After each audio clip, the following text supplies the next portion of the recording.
Okay.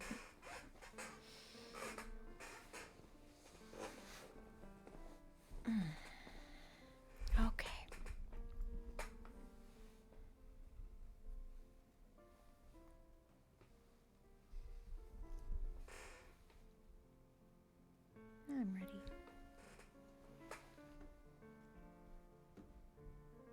I think we can switch over to the main screen for now. Hello again.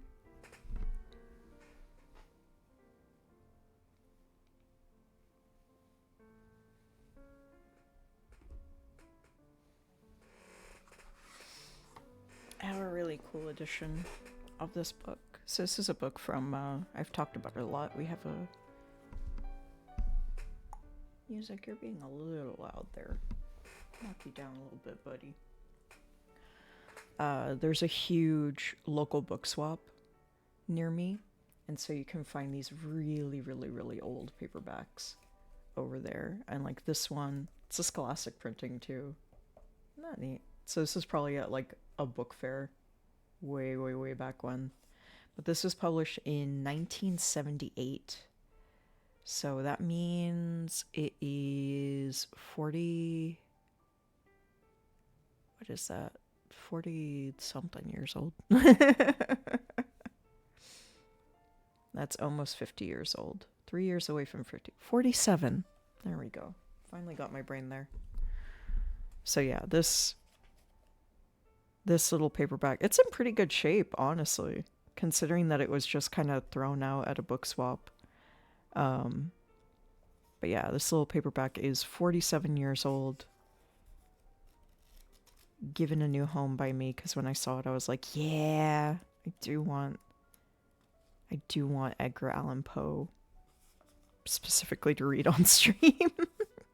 And it had my favorites on here, which is Cask of Amontillado. I'm saving that for last because I go whole ham on Cask of Amontillado, and it is super, super fun.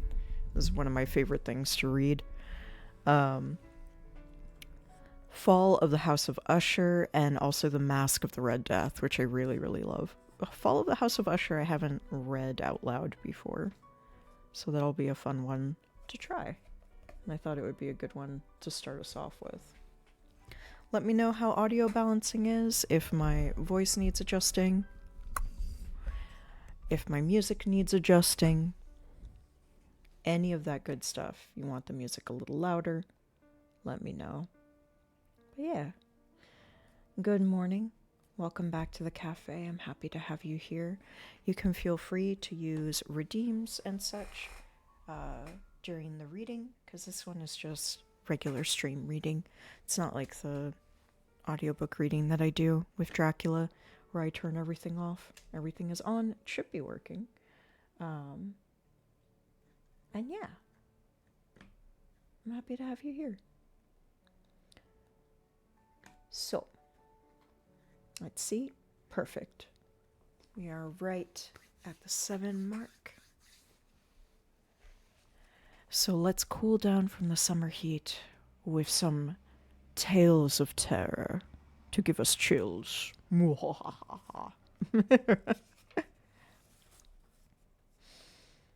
going to start with the Fall of the House of Usher.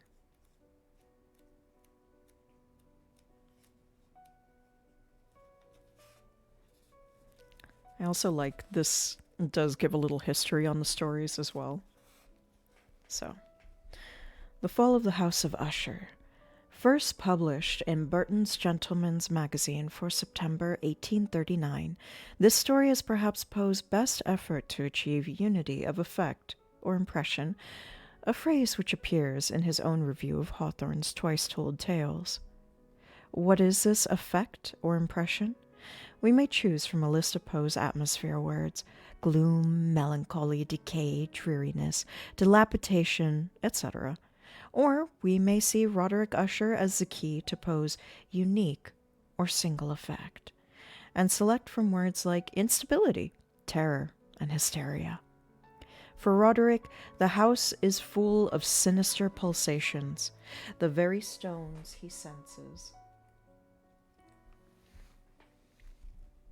are decomposing like vegetable matter, and between Roderick and his twin sister there are invisible wires, sympathies of a scarcely intelligible nature. Even after her premature burial, the wires continue to hum until it is time for the ghastly reunion. Then, and only then, can the doomed house crumble into the black pond.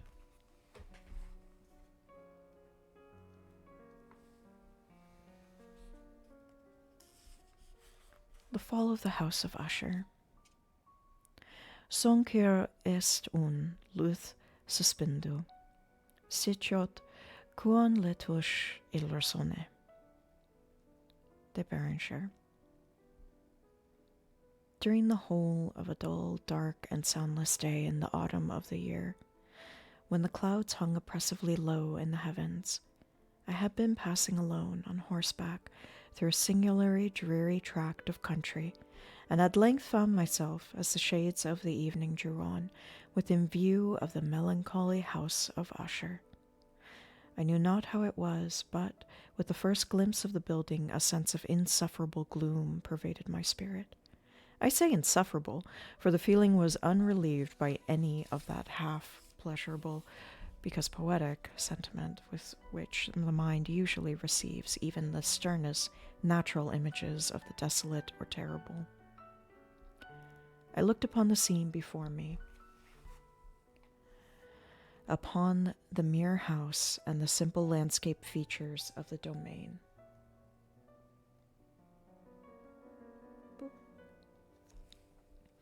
Upon the bleak walls, upon the vacant eye-like windows, upon the few rank sedges, and upon a few white trunks of decayed trees, with an utter depression of soul which I can compare to no earthly sensation more properly than to the after-dream of the reveller upon opium, the bitter lapse into everyday life, the hideous dropping off of the veil. There was an iciness, a sinking, a sickening of the heart, an unredeemed dreariness of thought, which no goading of the imagination could torture into aught of the sublime. What was it? I paused to think. What was it that so unnerved me in the contemplation of the House of Usher? It was a mystery all insoluble, for I could not grapple with the shadowy fancies that crowded upon me as I pondered. I was forced to fall back upon the unsatisfactory conclusion that while beyond doubt there are combinations of very simple natural objects which have the power of thus affecting us, still the analysis of this power lies among considerations beyond our depth. It was possible, I reflected, that a mere different arrangement of the particulars of the scene, of the details of the picture, would be sufficient to modify, or perhaps to annihilate, its capacity for sorrowful impression. And, acting upon this idea, I reined my horse to the precipitous brink of a black and lurid tarn that lay in unruffled luster by the dwelling, and gazed down, but with a shudder even more thrilling than before, upon the remodeled and inverted images of the grey sage, and the ghastly tree stems, and the vacant and eye-like windows. Nevertheless, in this mansion of gloom, I now propose to myself a sojourn of some weeks. Its proprietor, Roderick Usher, had been one of my boon companions in boyhood, but many years had elapsed since our last meeting. A letter, however, had lately reached me in a distant part of the country, a letter from him which, in its wildly inopportunate... Hey, Meister! Oh, good morning! Hello there. Hi guys, adventure! Good morning, good morning. I literally just started, and since there's so many of you now, I will go back a page and start over again. I just started with The Fall of the House of Usher. But good morning. Welcome, welcome, welcome. You're here and you're mad. What happened? Why are you mad? Kevin, fellow tradwife. Why are you mad? Hi, good morning. Okay, let me do an actual, proper run. Hold on. Where's the bookmark? Oh my god. Let me be a streamer. Hi, good morning. Welcome to the Cat Baron Cafe. My name is Ale, any pronouns. I am happy to have you here. We are going to cool down from the summer heat with 3 very, very good short stories from Edgar Allan Poe. I am so happy to have you here. If you need to raid and run, please feel free to do so. I'm always happy to have you guys here. Doig Swift, your stream was amazing today. And I am so happy that I caught as much of it as I did. It was fantastic. Oh no, you guys got yelling. No! Doig wouldn't give Swift the layers. Doig. Doig, give Swift the layers. That's an amazing first time chat, Laura. Thank you for the update. Well, I hope they're having a nice walk where they're resolving their differences. Hope you guys have a good day. Hi, Meister. Hi, Laura. Hi, Muldrum. Dude, it was so... I bet it was. I don't think you guys would be in here telling me about it if it wasn't funny. Hi, Kevin. Hi, Azul. Let's see. Hi, Moister. Doig edged the raid. That's amazing. I'm so glad that you guys are all mad. We're gonna read about the fall of the House of Usher. There's gonna be so much to be mad at with these Usher folks. Hi, Juno. Hi, Merquim. Adventure. Alright. She's not going to copy my homework. Come on. If you let India copy your homework, then, you know, like, maybe India will go out with you. I'm just saying. Have you ever considered that maybe India will go out with you if you let her copy your homework?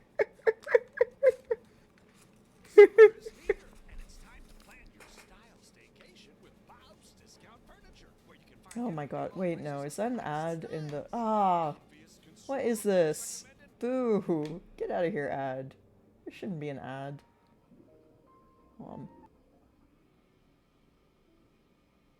Okay, we'll make sure there's no ads. That was so funny.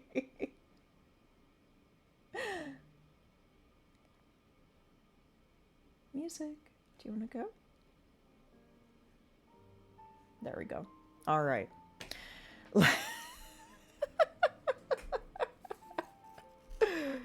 They had a date plan but are now canceling to see Superman. No, you gotta go see Superman. Okay, well, I'm gonna... As long as y'all are listening, I'm gonna force you all on the date to listen to Edgar Allan Poe stories together. We're gonna do some couples counseling via Edgar Allan Poe, who had great not toxic relationships. That's not true at all. He was a mess. All right, let's crack into it though. The fall of the House of Usher. During the whole of a dull, dark, and soundless day in the autumn of the year, when the clouds hung oppressively low in the heavens, I had been passing alone on horseback through a singularly dreary tract of country, and at length found myself, as the shades of the evening drew on, within view of the melancholy House of Usher. I know not how it was, but with the first glimpse of the building, a sense of insufferable gloom pervaded my spirit. I say insufferable, for the feeling was unrelieved by any of that half-pleasurable, because poetic, sentiment with which the mind usually receives even the sternest natural images of the desolate or terrible. See, how could you not reconcile to such a beautiful, happy scenery as that? I looked upon the scene before me, upon the mere house, and the simple landscape features of the domain, upon the bleak walls, upon the vacant eye-like windows, upon a few rank sedges, and upon a few white trunks of decayed trees, with an utter depression of soul which I can compare to no earthly sensation more properly than to the after-dream of the reveller upon opium.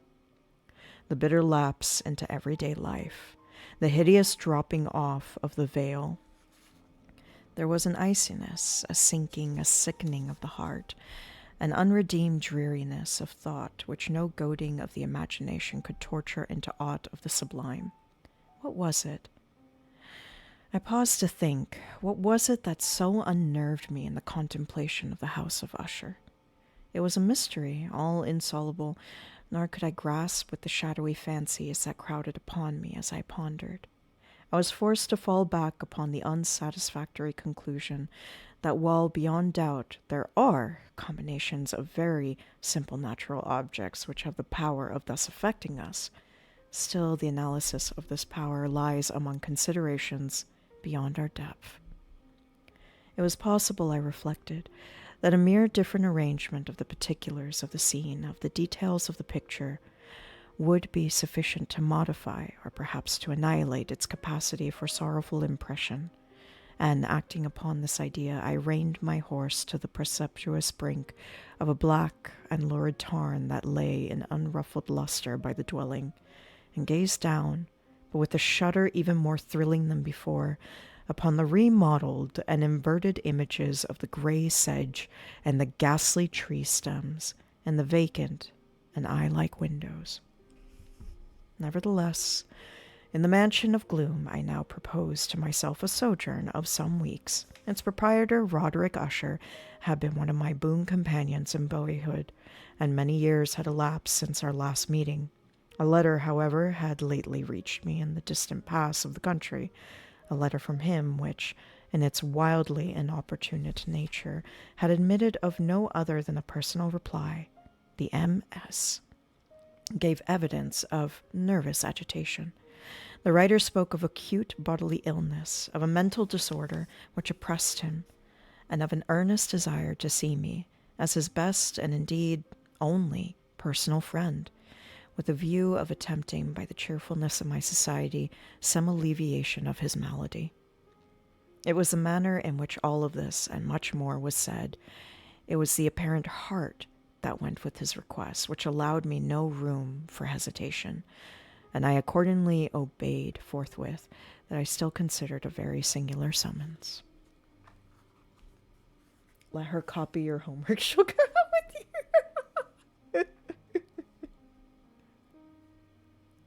I'm just going to pin that for the sake of it. Why not? If you change everything about yourself, people will like you a lot. I mean, that's what we learned from Grease, the musical, right?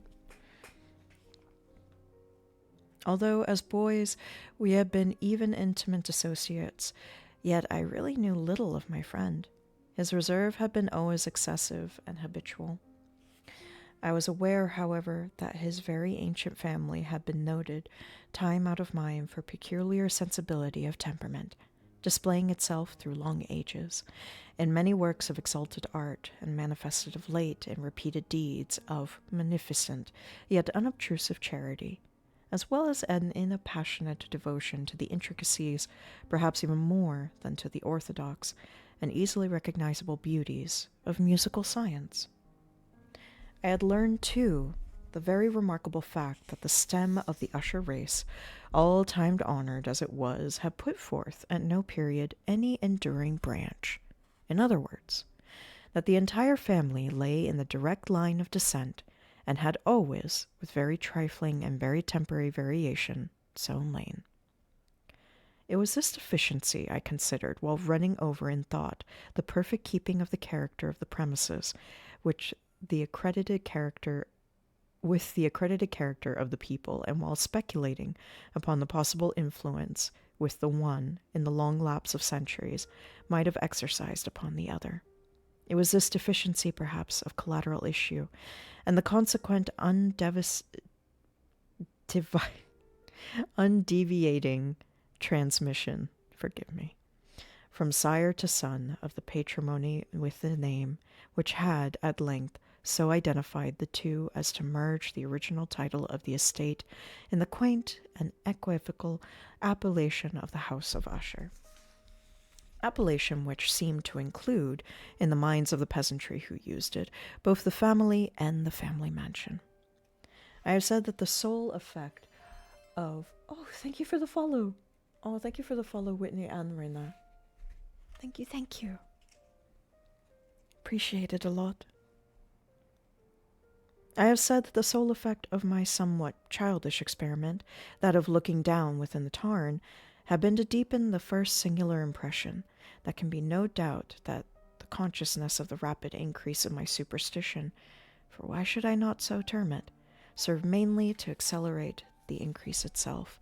Such, I have long known, is the paradoxical law of all sentiments having terror as a basis, and it might have been for this reason only that when I again uplifted my eyes to the house itself, from its image in the pool, there grew in my mind a strange fancy, a fancy so ridiculous indeed that I but mention it to show the vivid force of the sensations which oppressed me. I had so worked upon my imagination as really to believe that about the whole mansion and domain there hung an atmosphere peculiar to themselves and their immediate vicinity, an atmosphere which had no affinity with the air of heaven, but which had reeked up from the decayed trees and the grey wall and the silent tarn, a pestilent and mystic vapor, dull, sluggish, faintly discernible, and leaden-hued. Shaking off from my spirit what must have been a dream, I scanned more narrowly the real aspect of the building. Its principal feature seemed to be that of an excessive antiquity. The discoloration of ages had been great. Minute fungi overspread the whole exterior, hanging in a fine, tangled webwork from the eaves. Yet all this was apart from any extraordinary dilapidation. No portion of the masonry had fallen, and there appeared to be a wild inconsistency between its still perfect adaptation of parts and the crumbling condition of the individual stones. In this there was much that reminded me of this specious totality of old woodwork which had rotted for long years in some neglected vault, with no disturbance from the breath of the external air. Beyond this indication of excessive decay, however, the fabric gave little token of instability. Perhaps the eye of a scrutining observer might have discovered a barely perceptible fissure, which, extending from the roof of the building in front, made its way down the wall in a zigzag direction until it became lost in the sudden waters of the tarn. Noticing these things, I rode over a short causeway to the house. A servant in waiting took my horse, and I entered the Gothic archway of the hall. A valet, of stealthy step, thence conducted me in silence through many dark and intricate passages in my progress to the studio of his master. Much that I encountered on the way contributed, I know not how, to heighten the vague sentiments of which I had already spoken. While the objects around me, while the carvings of the ceilings, the somber tapestries of the walls, the ebon blackness of the floors, and the phantasmagoric admiral trophies which rattled as I strode were but matters to which, or to as which, I had been accustomed from my infancy. While I hesitated not to acknowledge how familiar was all this, I still wondered to find how unfamiliar were the fancies which ordinary images were stirring up. On one of the staircases I met the physician of the family. His countenance, I thought, wore a mingled expression of low cunning and perplexity. He accosted me with trepidation and passed on. The valet now threw open a door and ushered me into the presence of his master. The room in which I found myself was very large and lofty. The windows were long, narrow, and pointed, and at so vast a distance from the black oaken door as to be altogether inaccessible from within. Feeble gleams of encrimsoned light made their way through the trellised panes, and served to render sufficiently distant the more prominent objects around. The eye, however, struggled in vain to reach the remoter angles of the chamber, of the recesses of the angled vault and the fretted ceiling. Dark draperies hung upon the walls. The general furniture was profuse, comfortless, antique, and tattered. Many books and musical instruments lay scattered about, but failed to give any vitality to the scene. I felt that I breathed an atmosphere of sorrow. An air of stern, deep, and irredeemable gloom hung over and pervaded all. Upon my entrance, Usher arose from a sofa on which he had been lying at full length, and greeted me with a vivacious warmth which had much in it. At first thought of an overdone cordiality, of the constrained effort of the ennuyé man of the world. A glance, however, at his countenance convinced me of his perfect sincerity. We sat down, and for some moments, while he spoke not, I gazed upon him with a feeling half of pity and half of awe. Surely man had never before so terribly altered in so brief a period as had Roderick Usher. It was with difficulty that I could bring myself to admit the identity of the wan being before me with the companion of my early boyhood. Yet the character of his face had been at all times remarkable, a cadaverousness of complexion, an eye large, liquid, and luminous beyond comparison. Lips somewhat thin and very pallid, but of a surprisingly beautiful curve. A nose of delicate Hebrew model. This was from 1830s. It's going to have some weirdness in it. But with a breadth of nostril unusual in similar formations, a finely molded chin speaking, in its want of prominence, of a want of moral energy, hair of a more than web-like softness and tenuity, those features with an inordinate expansion above the regions of the temple made up altogether a countenance not easily to be forgotten. He means he's very pretty. And now, in the mere exaggeration of the prevailing character of these features, and of the expression they were wont to convey, lay so much of change that I doubted to whom I spoke. The now ghastly pallor of the skin, and the now miraculous luster of eye above all things startled and even awed me. The silken hair, too, had been suffered to grow all unheeded, and as in its wild gossamer texture, it floated rather than fell about the face. I could not even with effort connect its arabesque expression with any idea of simple humanity.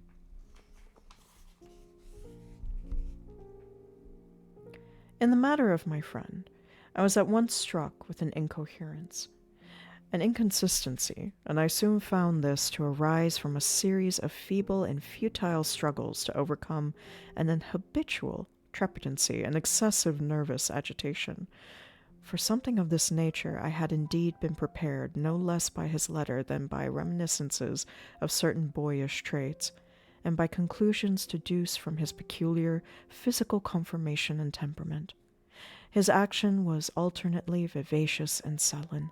His voice varied rapidly from a tremulous indecision, when the animal spirit seemed utterly in abeyance, to that species of energetic conclusion, that abrupt, weighty, unhurried, and hollow-sounding enunciation, that leaden, self-balanced, and perfectly modulated guttural utterance, which may be observed in the lost drunkard, or the irreclaimable eater of opium, during the periods of his most intense excitement. It was thus that he spoke of the object of my visit, of his earnest desire to see me, and of the solace he expected me to afford him. He entered at some length into what he conceived to be the nature of his malady. It was, he said, a constitutional and family evil, and one for which he despaired to find a remedy. A mere nervous affectation, he immediately added, which would undoubtedly soon pass off. It displayed itself in a host of unnatural sensations. Some of these, as he detailed them, interested and bewildered me, although perhaps the terms and the general manner of their narration had their weight. He suffered much from a morbid acuteness of the senses. The most insipid food was alone endurable. He could wear only garments of certain texture. The odors of all flowers were oppressive. His eyes were tortured by even a faint light, and there were but peculiar sounds, and these from stringed instruments which did not inspire him with horror. To an anomalous species of terror, I found him a bounden slave. "I shall perish," said he. "I must perish in this deplorable folly. Thus, and not otherwise shall I be lost. I dread the events of the future, not in themselves, but in their results. I shudder at the thought of any, even the most trivial incident, which may operate upon this intolerable agitation of soul. I have indeed no abhorrence of danger except in its absolute effect, in terror. in this unnerved, in this pitiable condition, I feel that the period will sooner or later arrive when I must abandon life and reason together in some struggle with the grim phantasm, fear.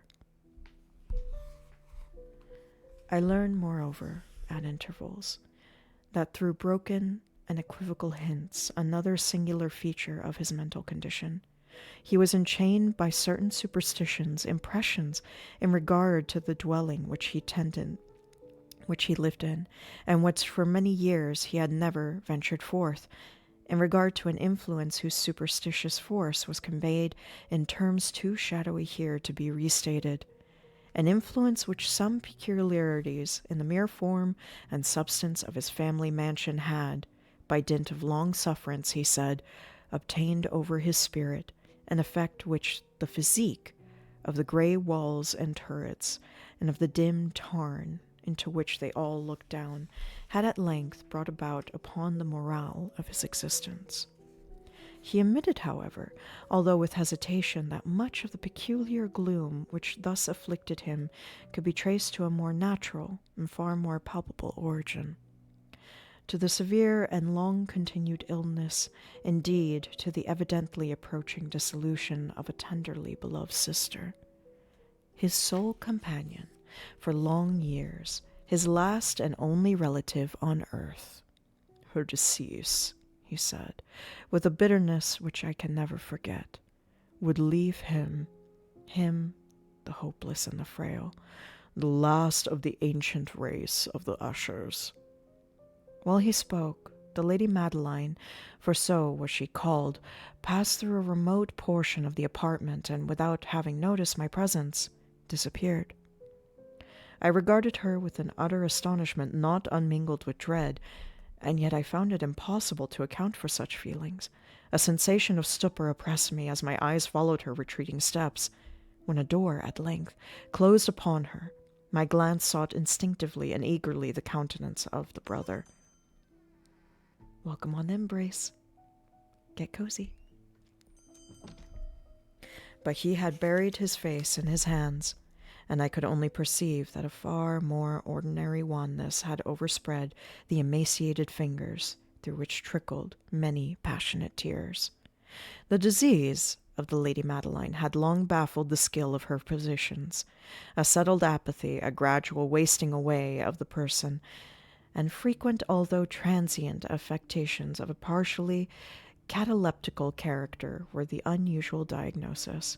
Hitherto she had steadily borne up against the pressure of her malady, and had not betaken herself finally to bed. But on the closing in of the evening of my arrival at the house, she succumbed, as her brother told me at night, with inexpressible agitation, to the prostrating power of the destroyer. And I learned that the glimpse I had obtained of her person would thus probably be the last I should obtain, that the lady, at last while living, would be seen by me no more. For several days ensuing, her name was unmentioned by either Usher or myself, and during this period I was busied in earnest endeavors to alleviate the melancholy of my friend. We painted and read together, or I listened as if in a dream to the wild improvisations of his speaking guitar, and thus, as a closer and still closer intimacy admitted me more unreservedly into the recesses of his spirit, the more bitterly did I perceive the futility of all attempt at cheering a mind from which darkness, as if an inherent positive quality, poured forth upon all objects of the moral and physical universe in one unceasing radiation of gloom. I shall ever bear about me a memory of the many solemn hours I thus spent alone with the master of the House of Usher.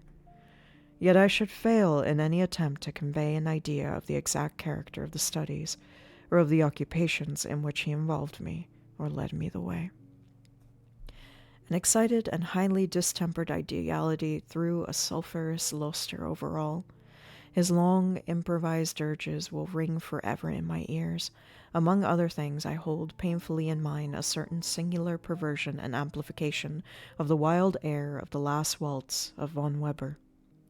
From the paintings over which his elaborate fancy brooded, and which, touch by touch, into vaguenesses at which I shuddered the more thrillingly, because I shuddered, knowing not why, from these paintings, vivid as their images now are before me. I would in vain endeavor to adduce more than a small portion which should lie within the compass of merely written words. By the utter simplicity, by the nakedness of his designs, he arrested and overawed my attention.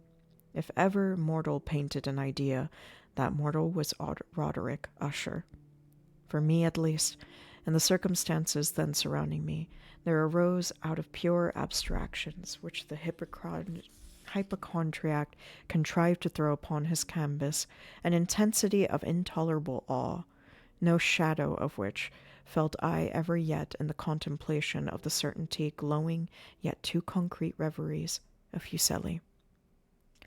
One of the phantasmagoric conceptions of my friend, partaking not so rigidly of the spirit of abstraction, may be shadowed forth, although feebly, in words. A small picture presented the interior of an immensely long and rectangular vault or tunnel, with low walls, smooth, white, and without interruption or device.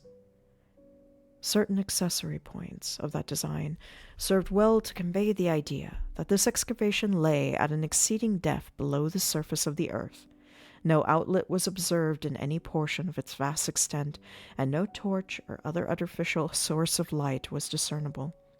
Yet a flood of intense rays rolled throughout and bathed the whole in a ghastly and inappropriate splendor.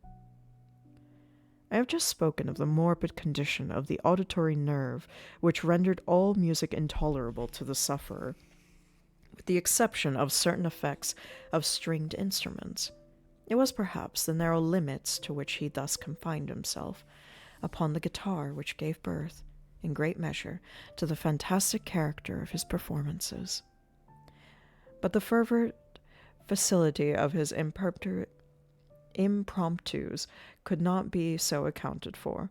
They must have been and were in the notes, as well as in the words and wild fantasies, for he unfrequently accompanied himself with rhymed verbal improvisation, the result of that intense mental collectedness and concentration to which I have previously alluded, as observable only in the particular moments of the highest artificial excitement. The words of one of these rhapsodies I have easily remembered. I was perhaps the more forcibly impressed with it as he gave it, because in the mystic current of its meaning, I fancy that I perceived, and for the first time, a full consciousness on the part of Usher of the tottering of his lofty reason upon her throne. The verses, which were entitled The Haunted Palace, ran very nearly, if not accurately, thus. In the greenest of our valleys by good angels tenanted, once a fair and stately palace, radiant palace, reared its head. In the monarch thoughts its dominion, it stood there. Never seraph spread opinion of her fabric half so fair. Banners yellow, glorious, golden, on its roof did float and flow. This, all this, was in the olden time long ago. And every gentle air that dallied in that sweet day, along the ramparts plumed and pallid, a winged odor went away. Wanderers in that happy valley through 2 luminous windows saw spirits moving musically to a lute's well-tuned law. Round about a throne were sitting Porphyrion. In state his glory well befitting, the ruler of the realm was seen. And all with pearl and ruby glowing was the fair palace door, through which came flowing, flowing, flowing, and sparkling evermore a troop of echoes whose sweet duty was about to sing, in voices of surpassing beauty, the wit and wisdom of their king. Get 3% daily cash back when you buy an iPhone 16 with your Apple Card at Apple. Subject to credit approval. YouTube, you're killing me today with these. What are you doing? Terms and more at applecard.com. Sorry guys, there shouldn't be ads and I'm not exactly sure why they're there. Less time to react. Another car could turn out in front of you. A pedestrian could be walking their dog. But I am happy that you're all here and I hope you're enjoying it.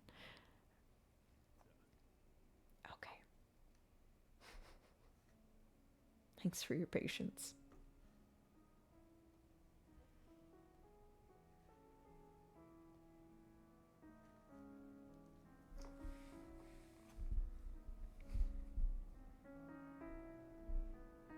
But evil things in robes of sorrow assailed the monarch's high estate. Let us mourn, for never morrow shall dawn upon him desolate, and round about his home the glory that blushed and bloomed is but a dim remembered story of the old time entombed, and travelers now within that valley through the red litten windows see vast forms that move fantastically to a discordant melody, while like a rapid ghastly river through a pale door a hideous throne rush out forever and laugh, but smile no more.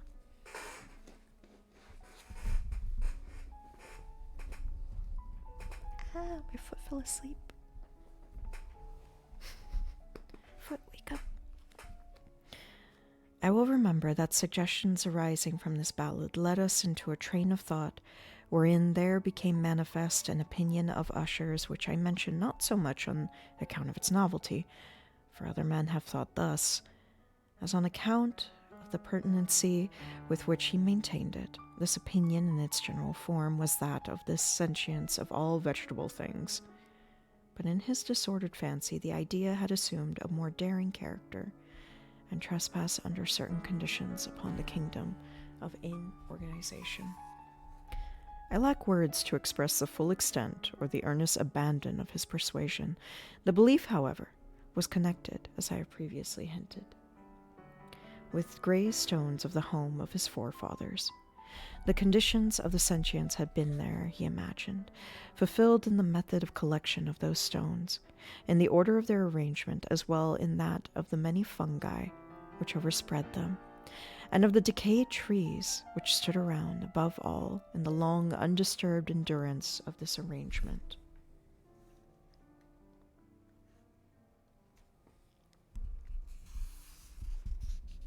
And its duplication in the still waters of the tarn. Its evidence, the evidence of sentience, was to be seen, he said, and I was startled as he spoke, in the gradual yet certain condensation of an atmosphere of their own about the waters and the walls. The result was discoverable, he added, in that silent, yet inopportune and terrible influence which for centuries had molded the destinies of his family, and which made him what I now saw him, what he was. Such opinions need no comment, and I will make none. Our books, the books which for years had formed no small portion of the mental existence of the invalid, were, as might be supposed, in strict keeping with his character of the phantasm. We pored together over such works such as the Ververe et Chartreuse of Jessert, the Belphegor of Machiavelli, the Heaven and Hell of Swedenborg, the Subterranean Voyage of Nicholas Kim or Holberg, the Chiromancy of Robert Fuld, and of Jean d'Angren, and of Deschamps, the Journey into the Blue Distance of Tieck, and the City of the Sun of Campanella. One favorite volume was a small octavo edition of the Directorium Inquisitorium by the Dominican Emmerich de Giorn, and there were passages in Pomponius Mela about the old African satyrs and Egyptians, over which Usher would sit dreaming for hours. His chief delight, however, was found in the perusal of an exceedingly rare and curious book in quarto Gothic, the Manual of a Forgotten Church, the Vigile Motorum Secundum Corum Ecclesiae Magontiae.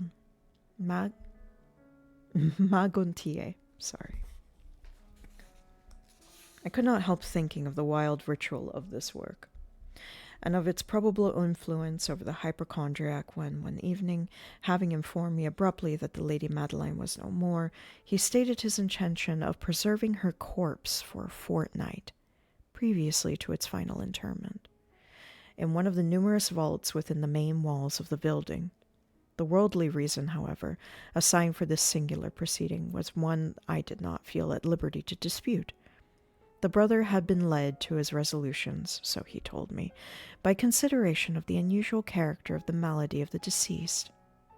of certain obtrusive and eager inquiries on the part of her medical men, and of the remote and exposed situation of the burial ground of the family. I will not deny that when I called to mind the sinister countenance of the person who I met upon the staircase on the day of my arrival at the house, I had no desire to oppose what I regarded at best but a harmless and by no means an unnatural precaution. At the request of Usher, I personally aided him at the arrangements for the temporary entombment. The body having been in coffin, we two alone bore to its rest the vault in which we placed it, and which had been so long unopened that our torches, half smothered in its oppressive atmosphere, gave us little opportunity for investigation, was small, damp, and entirely without means of admission for light, lying at great depth immediately beneath that portion of the building in which was my own sleeping apartment. It had been used, apparently, in remote feudal times, for the worst purposes of a dungeon keep, and in later days as a place of deposit for powder or some highly other combustible substance, as a portion of its floor, and the whole interior of a long archway through which we reached it were carefully sheathed with copper. The door of massive iron had been also similarly protected. Its immense weight caused an unusually sharp grating sound as it moved upon its hinges. Having deposited our mournful burden upon the trestles within the region of horror, we partially turned aside the yet unscrewed lid of the coffin and looked upon the face of the tenant. A striking similitude between the brother and sister now first arrested my attention.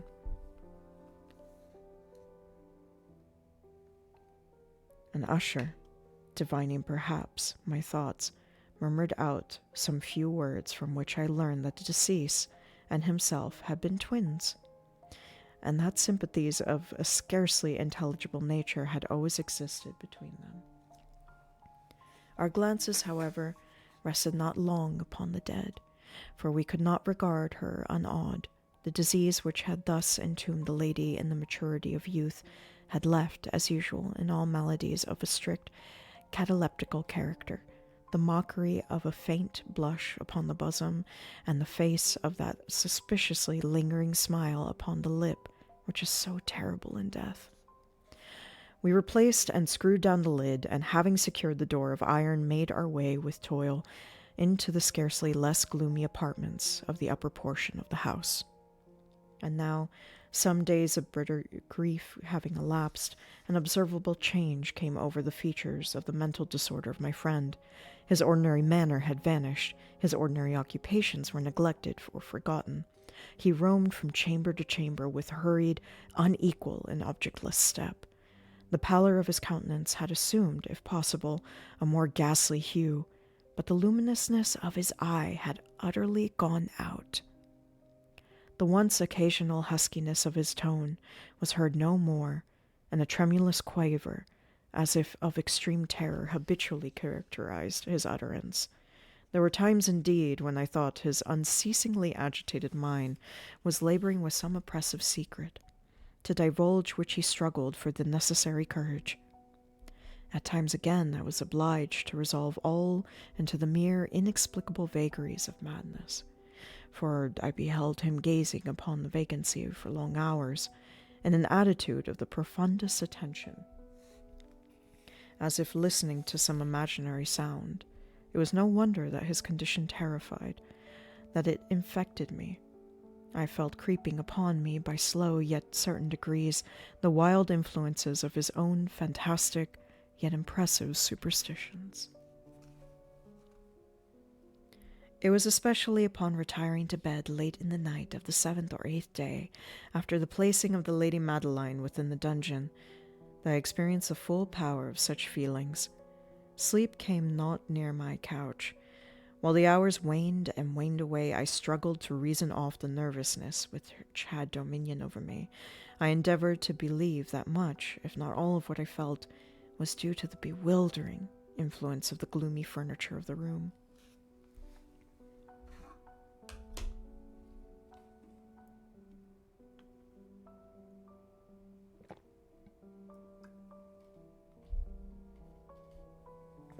of the dark and tattered tapestries which tortured into motion the breath of a rising tempest swayed fitfully to and fro upon the walls, and rustled uneasily about the decorations of the bed. But my efforts were fruitless. An irrepressible tremor gradually pervaded my frame, and at length there sat upon my very heart an incubus of utterly causeless alarm. Shaking this off with a grasp and a struggle, I uplifted myself upon the pillows, and peering earnestly within the intense darkness of the chamber, hearkened, I know not why, except that an instinctive spirit prompted me, to certain low and indefinite sounds which came through the pauses of the storm, and at long intervals from which I know not whence. Overpowered by an intense sentiment of horror, unaccountable yet unendurable, I threw on my clothes with haste, for I felt that I should sleep no more during the night, and endeavored to arouse myself from the pitiable condition into which I had fallen, by pacing rapidly to and fro through the apartment. I had taken but few turns in this manner when a light step on an adjoining staircase arrested my attention. I presently recognized it as that of Usher. In an instant afterwards he rapped with a gentle touch at my door, and entered bearing a lamp. His countenance was, as usual, cadaverously wan, but, moreover, there was a species of mad hilarity in his eyes, and evidently restrained hysteria in his whole demeanor. His air appalled me, but anything was preferable to the solitude which I had so long endured, and I even welcomed his presence as a relief. "And you have not seen it?" he said abruptly, after having stared about him for some moments in silence. "You have not seen it? But stay! You shall!" Thus speaking, and having carefully shaded his lamp, he hurried to one of the casements and threw it freely open to the storm. The impetuous fury of the entering gusts nearly lifted us from our feet.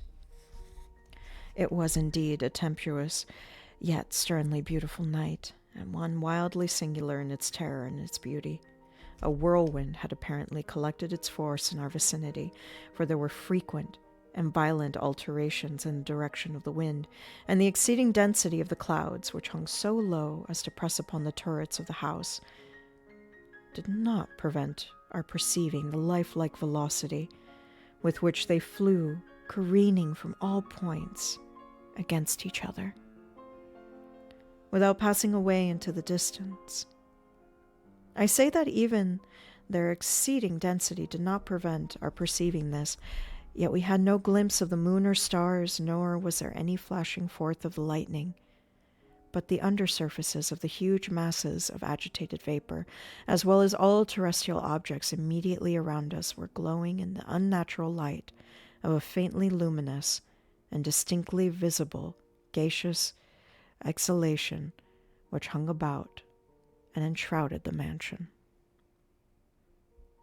"You must not, and you shall not, behold this," said I, shuddering, to Usher, as I led him with gentle violence from a window to a seat. "These appearances which bewilder you are merely electrical phenomena, not uncommon, or it may be that they have their ghostly origin in the rank miasma of the tarn. Let us close this casement. The air is chilling and dangerous to your frame.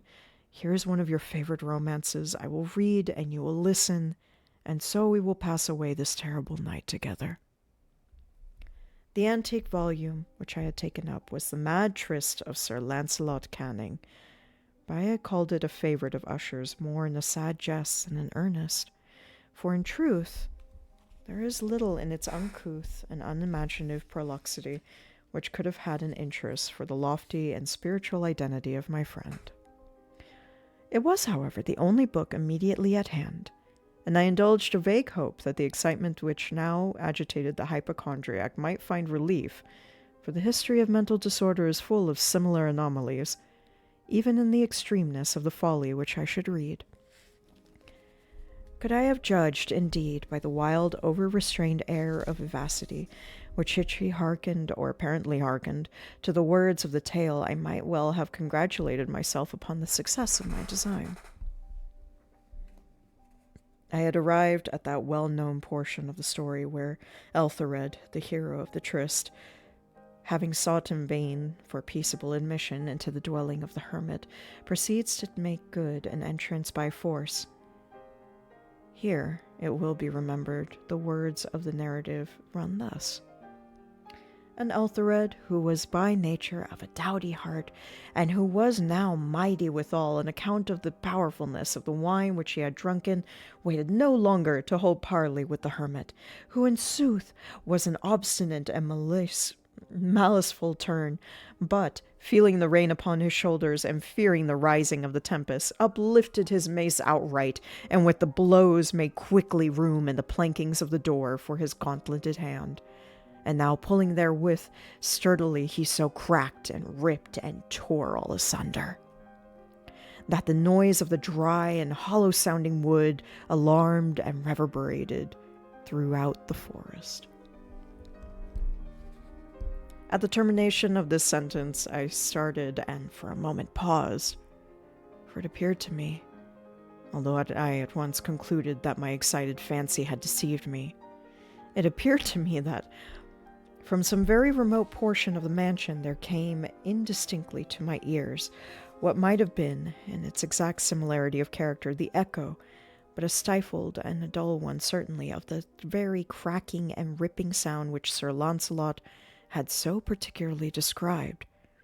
It was beyond doubt the coincidence alone which had arrested my attention, for amid the rattling of the sashes of the casements and the ordinary commingled noises of the still increasing storm, the sound in itself had nothing, surely, which should have interested or disturbed me. So I continued the story.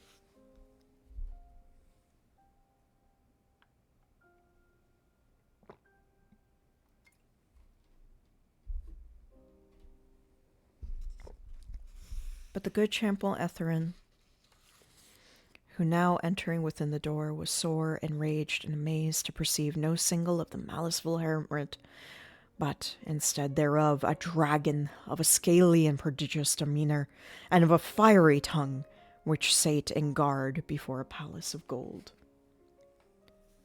with a floor of silver, and upon the wall there hung a shield of shining brass, with this legend enwritten: Who entereth herein a conqueror hath been, who slayeth the dragon, the shield he shall win. And Ethelred uplifted his mace and struck upon the head of the dragon, which fell before him and gave up his pasty breath, with a shriek so horrid and harsh, and withal so piercing, that Ethelred had fain to close his ears with his hands against the dreadful noise of it, and like whereof was never before heard. Here again I paused abruptly, and now with a feeling of wild amazement, for there could be no doubt whatever that, in this instance, I did actually hear, although from what direction it came from I found it impossible to say, a low and apparently distant, but harsh, protracted, and most unusual screaming or grating sound, the exact counterpart of which my fancy had already conjured up for the dragon's unnatural shriek as described by the romancer. Oppressed, as I certainly was, upon the occurrence of this second and most extraordinary coincidence, by 1,000 conflicting sensations, in which wonder and extreme terror were prominent, I still retained sufficient presence of mind to avoid exciting by any observation the sensitive nervousness of my companion. I was by no means certain that he had noticed the sounds in question, although assuredly a strange alteration had, during the last few minutes, taken place in his demeanour. From a position fronting my own, he had gradually brought round his chair, so as to sit with his face to the door of the chamber, and thus I could but partially perceive his features, although I saw that his lips trembled as if he were murmuring inaudibly. His head had dropped upon his breast, yet I knew he was not asleep, from the wide and rigid opening of the eye as I caught a glance of it in profile, The motion of his body, too, was at variance with this idea, for he rocked down from the side to side with a gentle yet constant and uniform sway. Having rapidly taken notice of all this, I resumed the narrative of Sir Launcelot, which thus proceeded. And now the companion, the champion, having escaped from the terrible fury of the dragon, bethinking free of himself of the brazen shield and of the breaking up of the enchantment which was upon it, removed the carcass from out of the way before him, and approached valorously over the silver pavement of the castle to where the shield was upon the wall, which in sooth tarried not for his full coming, but fell down at his feet upon the silver floor with a mighty great and terrible ringing sound. No sooner had these syllables passed my lips than, as if the shield of brass had indeed at that moment fallen heavily upon a floor of silver, I became aware of a distant hollow metallic and clangorous yet apparently muffled reverberation. Completely unnerved, I leaped to my feet, but the measured rocking movement of Usher was undisturbed. I rushed to the chair in which he sat. His eyes were bent fixedly before him, and throughout his whole countenance there reigned a stony rigidity. But as I placed my hand upon his shoulder, there came a strong shudder over his whole person. A sickly smile quavered about his lips, and I saw that he spoke in a low, hurried, and gibberish murmur. As if unconscious of my presence, bending closely over him, I at length drank in the hideous import of his words. "Now hear it." "Yes, I hear it, and have heard it. Long, many minutes, many hours, many days have I heard it, yet I dare not. Oh, pity me, miserable wretch that I am, I dared not. I dared not speak. We have put her living in the tomb. Said I not that my senses were acute? I now tell you that I heard her first feeble movements in the hollow coffin. I heard them many, many days ago, yet I dared not. I dared not speak. And now tonight, Ethelred, the breaking of the hermit's door, and the death cry of the dragon, and the clangor of the shield, say, rather the rending of her coffin, and the grating of the iron hinges of her prison, and her struggles within the coppered archway of the vault. Oh, whither shall I fly? Will she not be here anon? Is she not hurrying to upbraid me for my haste? I have not heard her footstep on the stair. Do I distinguish that heavy and horrible beating of her heart? Madman! Here he sprang furiously to his feet and shrieked out his syllables as if the effort were giving up his soul. Madman! I tell you that she now stands without the door. As if in the superhuman energy of his utterance, there had been found the potency of a spell. Hi, Rosies. The huge antique panels to which the speaker pointed threw slowly back, upon the instant their ponderous and ebony jaws. It was the work of the rushing gust, but then without those doors there did stand the lofty and enshrouded figure of the Lady Madeline of Usher. There was blood upon her white robes, and the evidence of some bitter struggle upon every portion of her emaciated frame. For a moment she remained trembling and reeling to and fro from the threshold.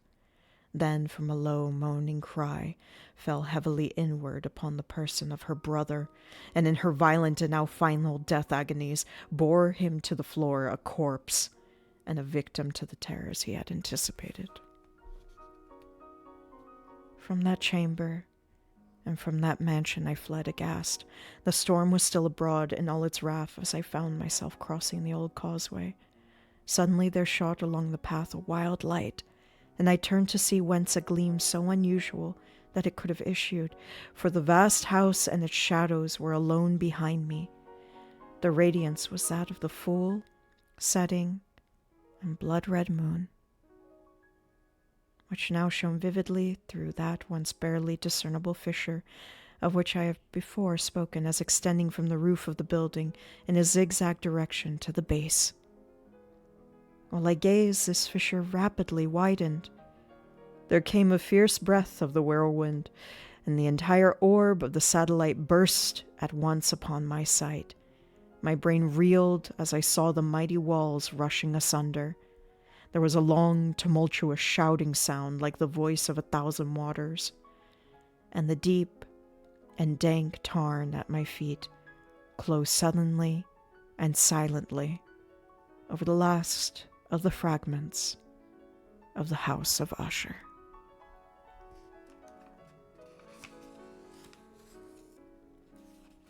Hi, Bray.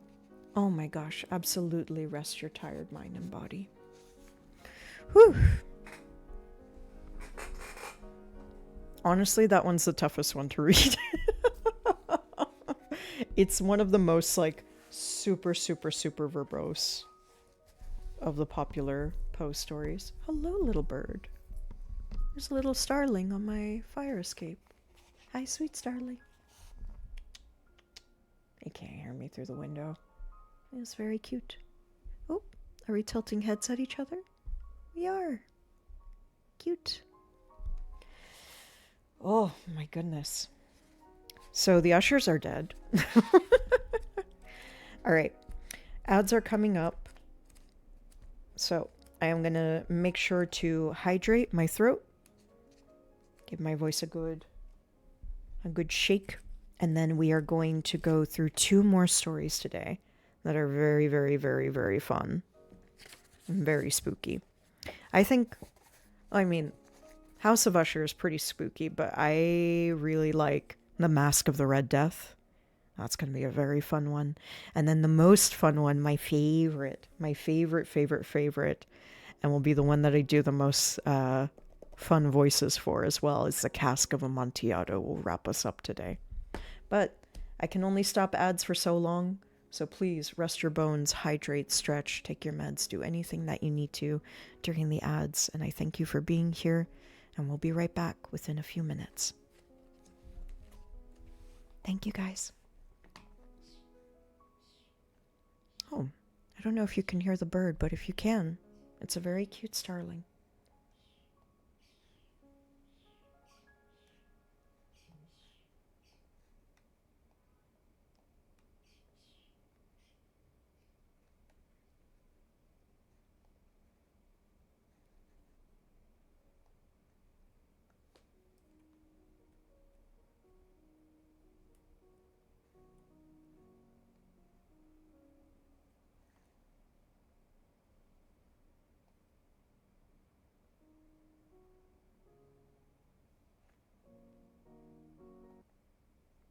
I might have the pickiest diva cats on the planet.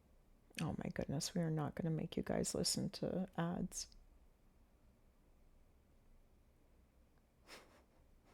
Chewy, don't advertise to me. I already use all of your stuff. There we go. Back to the music. Next time ads will come up, I'll just mute it and do some pleasant chatting instead of commenting on the ads to not ruin the vibes.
And we are back. Wow. I think we're back. Oh, forgot to take this off. I might as well while we're here. Why is that 2 items? There. Okay. Professional streamer with my little Kawemna and Korbara hanging out while we read. Let's get back into it. And get into the Masque of the Red Death. Actually, really quick, I'm gonna change up the music because I think I know a much better playlist that we can get for ourselves here.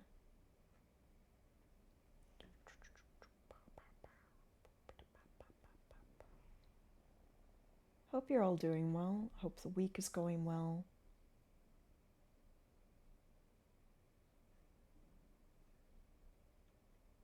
And if it has been rough so far, you've still got half a week left and just a few days until the weekend.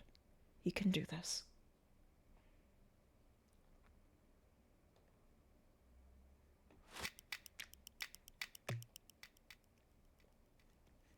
And hopefully this is not... No, it is. Okay. We'll do that one.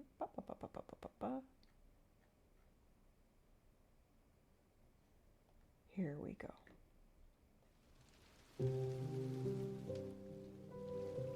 Oop, hopefully I didn't blast y'all there. There we go.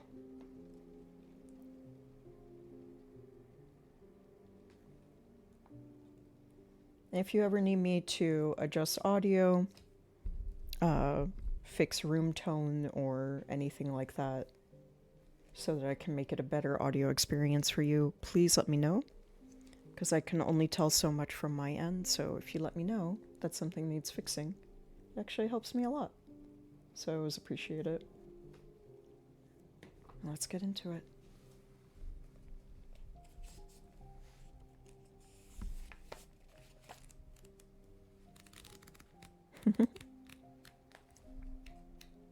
Little page turning for the mic.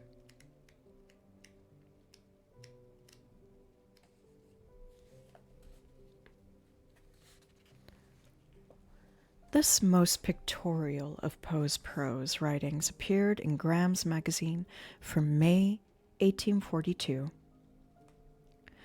Poe does not exaggerate the horror of cholera, which, says Paul de Croix, sneaked into healthy men in the morning, doubled them into knots of spasm-wrecked agony by the afternoon, and put them to rest beyond the reach of all pain by night. Poe himself had lived through an epidemic of cholera and had seen the symptoms with his own eyes. Some may think of the story as a warning to the man who indulges his private pleasures while the rest of the world is racked with disease, or the story may have no other purpose than to foreshadow and accomplish the end of Prospero and his 1,000 friends. Whatever we think about it and its meaning, and if it may have none at all, we cannot ignore the imagery and the symbolism, the blood-red windows of the 7th apartment, the dream quality of the dancers, and the deep voice of the striking clock with its reminder of mortality. 3,600 seconds of the time that flies. Of all of the Poe tales, this is the best one to read out loud, according to this collection of books. So hopefully I can do it justice for you. The Masque of the Red Death. The Red Death had long devastated the country. No pestilence had ever been so fatal or so hideous.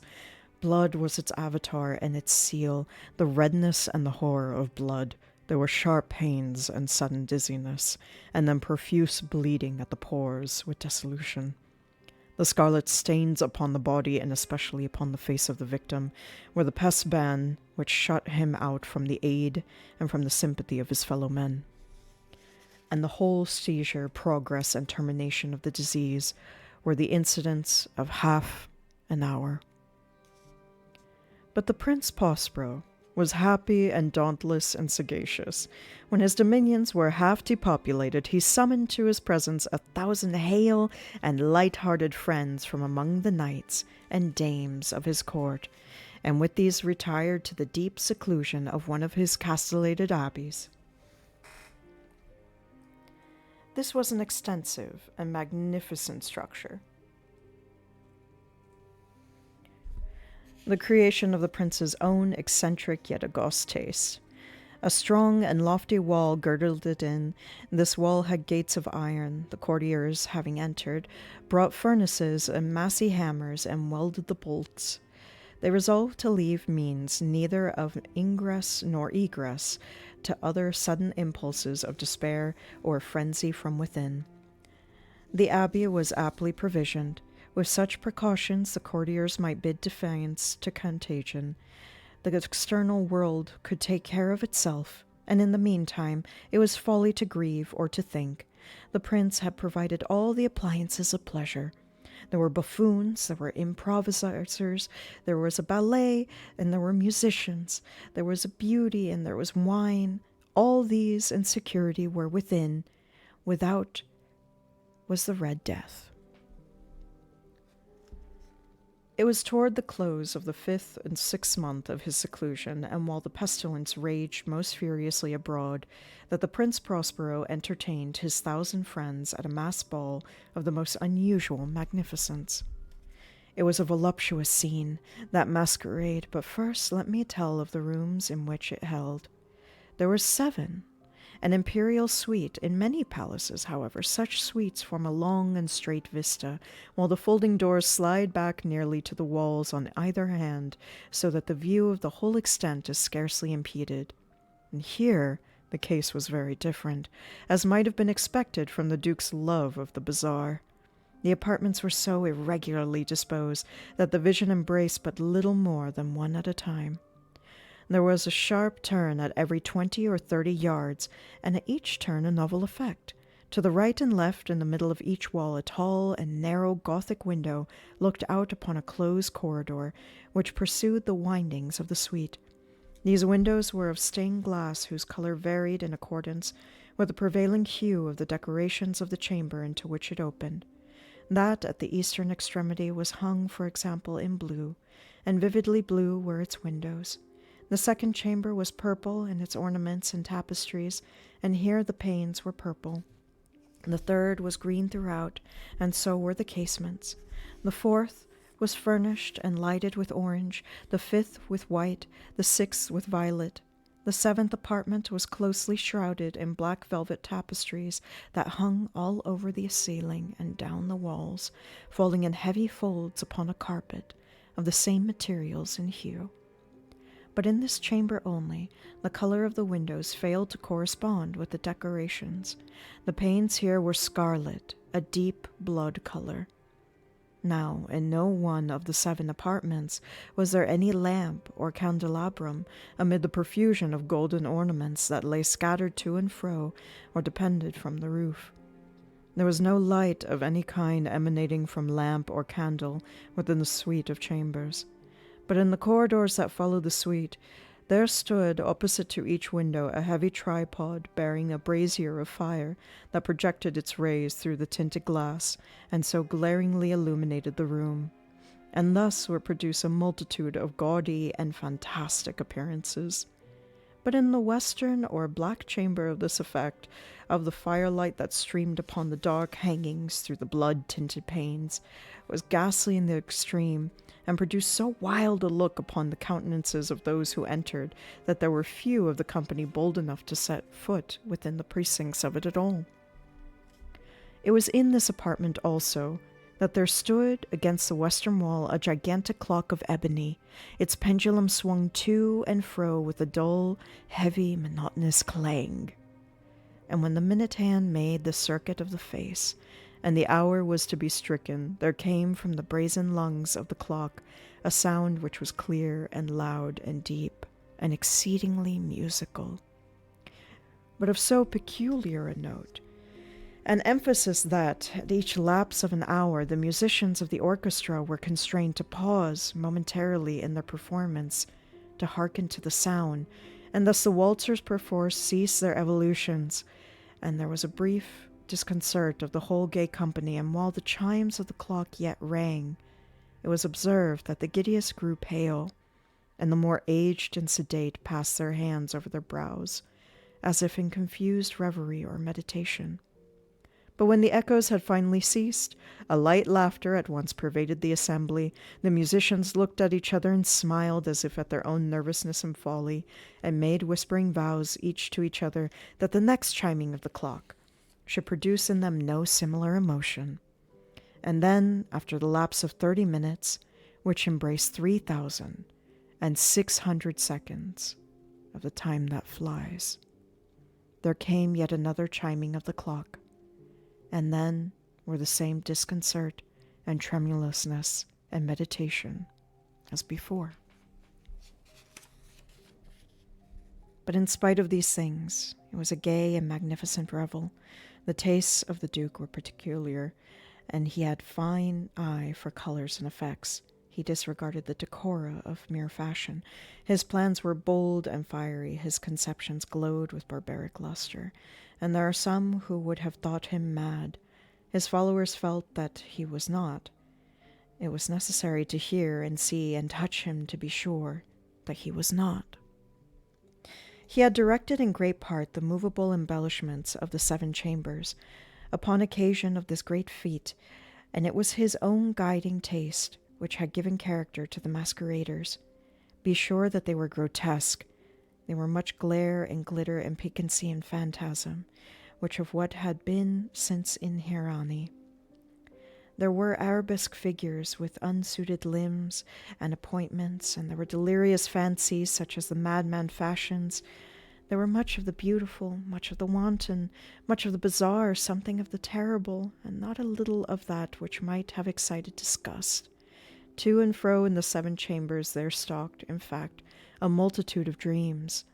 These, the dreams, writhed in and about, taking hue from the rooms and causing the wild music of the orchestra to seem as the echo of their steps, and anon there strikes the ebony clock from which in the hall of velvet, and then for a moment all is still and all is silent, save for the voice of the clock. The dreams are stiff frozen as they stand, but the echoes of the chime die away. They have endured but an instant, and a light, half-subdued laughter floats after them as they depart. And now again the music swells, and the dreams live and writhe to and fro more merrily than ever, taking hue from the many-tinted windows through which stream the rays from the tripods. But to the chamber which lies most westwardly of the 7, there are now none of the maskers who venture, for the night is waning away, and there flows a ruddier light through the blood-colored panels, and the blackness of the sable drapery appalls. And to him whose foot falls upon the sable carpet, there comes from the near clock of ebony a muffled peal more solemnly empathetic than any which reaches their ears who indulge in the more remote gaieties of the other apartments. But these other apartments were densely crowded, and in them beat feverishly the heart of life, and the revel went whirlingly on until at length there commenced the sounding of midnight upon the clock, and then the music ceased, as I have told. Highlight the text you want to simplify and let Grammarly rewrite it. Grammarly makes your message clear so it's understood. There are quite a few things happening here. So if anyone is getting a little bit lost in some of the older text, there is a great prince who is very, very, very full of himself and very prosperous, and named Prospero, who has taken 1,000 of his favorite friends during a time of great epidemic and locked them away in a castle to basically have a never-ending party. But there's a clock that keeps striking every half hour, and there's also a room within the palace that is dark red, and all its windows are tinted red, and its curtains are deep, deep black.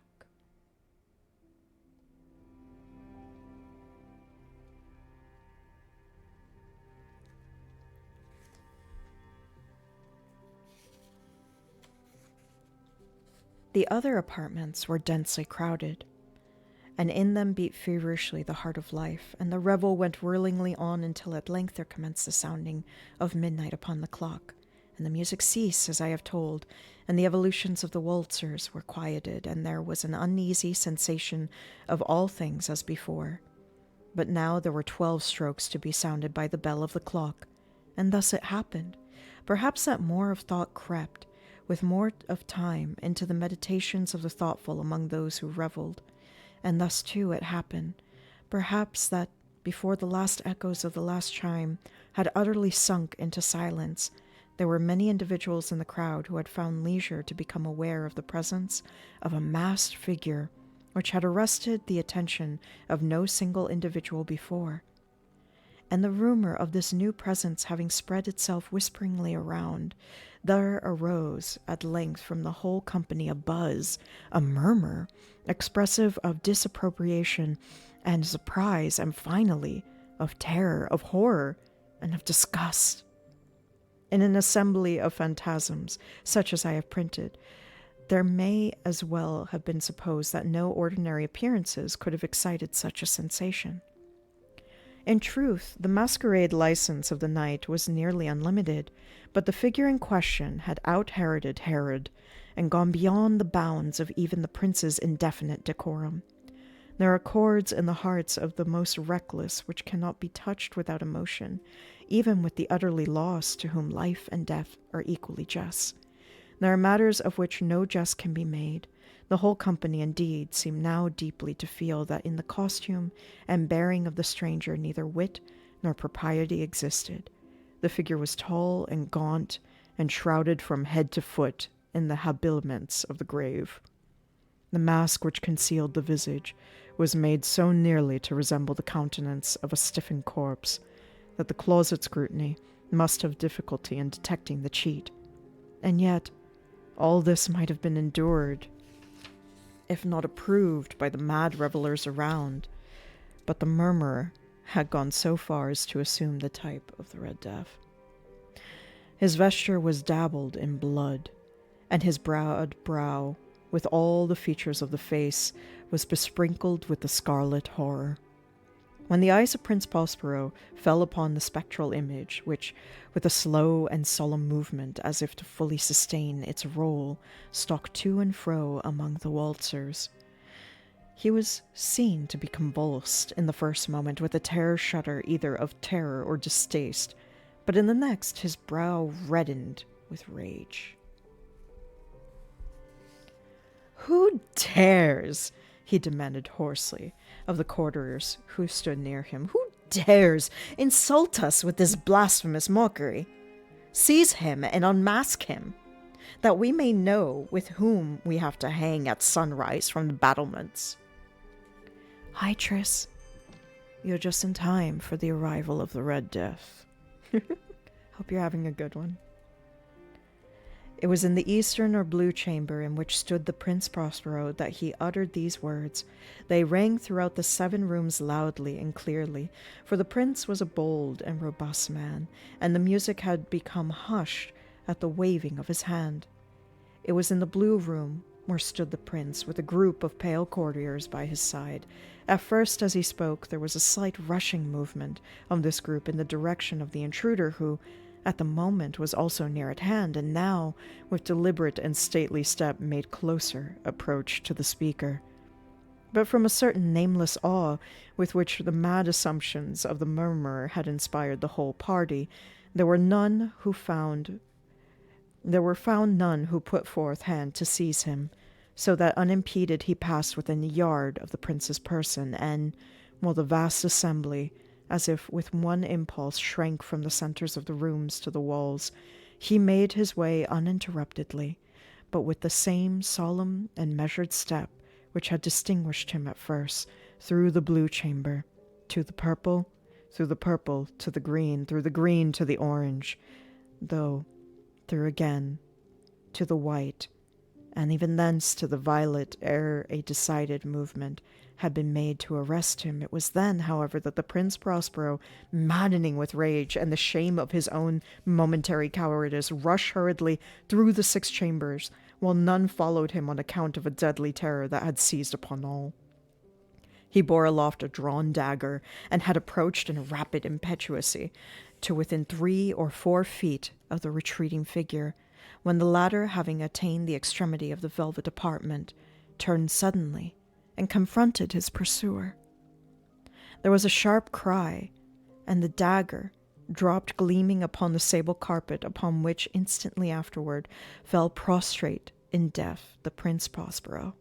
Then, summoning the wild courage of despair, a throng of the revellers at once threw themselves into the black apartment, and, seizing the murmur, whose tall figure stood erect and motionless within the shadow of the ebony clock, gasped in unutterable horror at the finding of the grave, cerement, and corpse-like mask, which they handled with so violent a rudeness, untenanted by any tangible form. And now was acknowledged the presence of the Red Death. He had come like a thief in the night, and one by one dropped the revellers in the blood-bedewed halls of their revel, and died each in their despairing posture of his fall. And the life of the ebony clock went out with that of the last of the gay, and the flames of the tripods expired, and darkness and decay and the Red Death held illimitable dominion over all. Yes, some Poe. Some Poe. And we have one more story to go. I'm going to give myself a minute to rest my voice for this one, though, because I love the Cask of Amontillado. It is one of my favorite short stories of all time. Oh, thank you, Rosie. You're always so supportive. I appreciate you so much. Okay, I'm going to stretch. Hydrate. Ooh, get that go.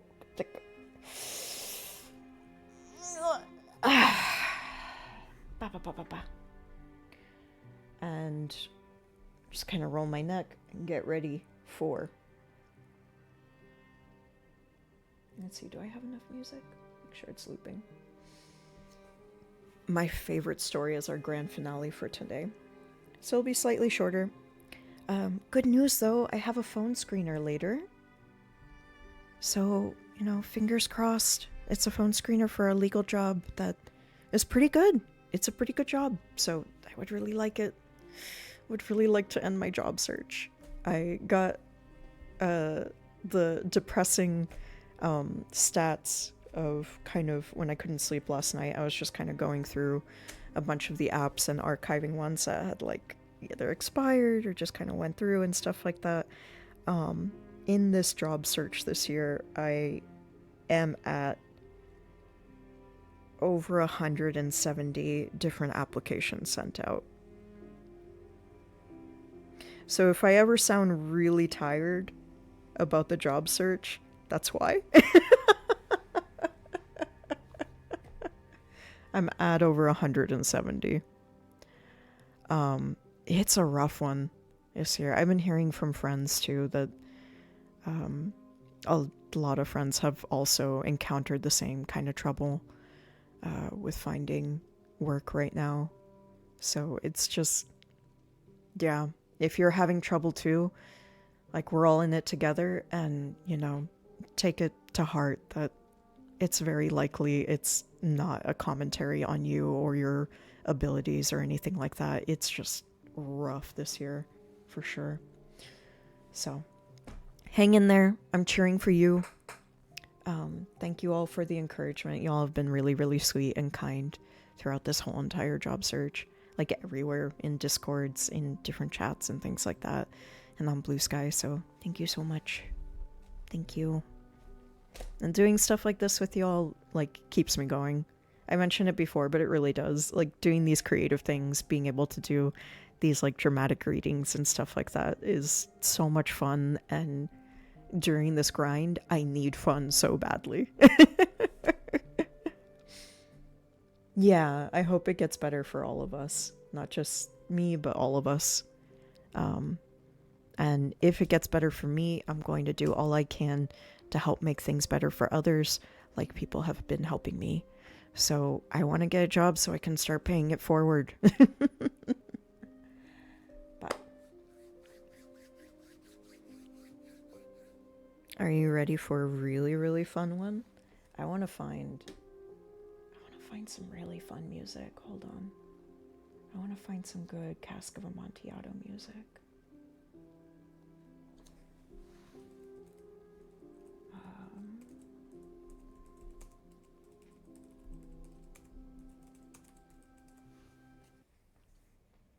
I want to really get into it.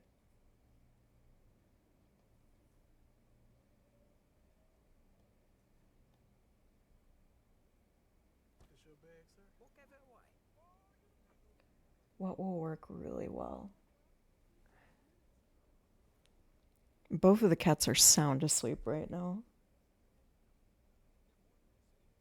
They're usually up at this time, but they were up super early in the morning with me, so they're sleeping now. If you miss them, I miss them too. Okay.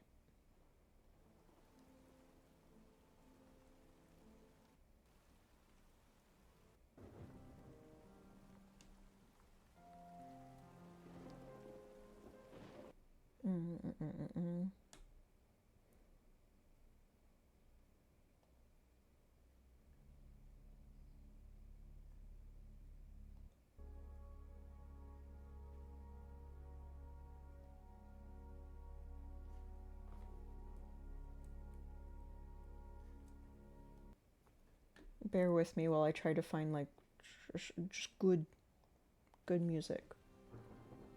You deserve good music. Here we go. I think, yeah, this is gonna be it. This is gonna be the spooky stuff. I'm gonna make you all spooked. Spooked.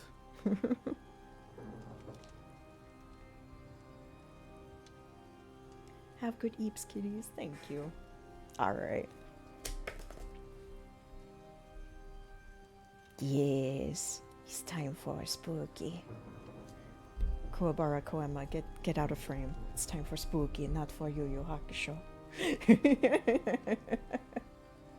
No time for Yu Yu Hakusho, it's time for spooky. For spooky. Are you ready? No. I'm having fun. Hi, Meister. Good luck with the phone screen. Thank you, Meister. Appreciate you. Hope you're having a good morning today.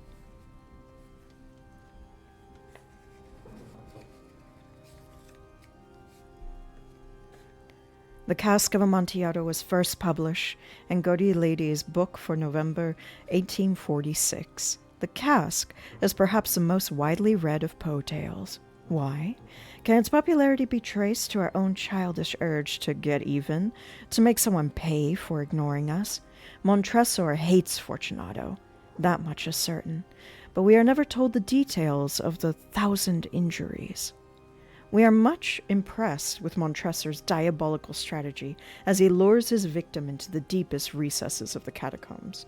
As he executes the perfect crime, our sadistic impulses are given full sway, even though we identify somewhat with Fortunato in his extreme anguish. We have a picture in our minds of what it means to be walled up and left to die. We may even allow him a drop of sympathy, if we are not completely captivated by Montresor's "Nemo me impune lacetet." No one attacks me with impunity.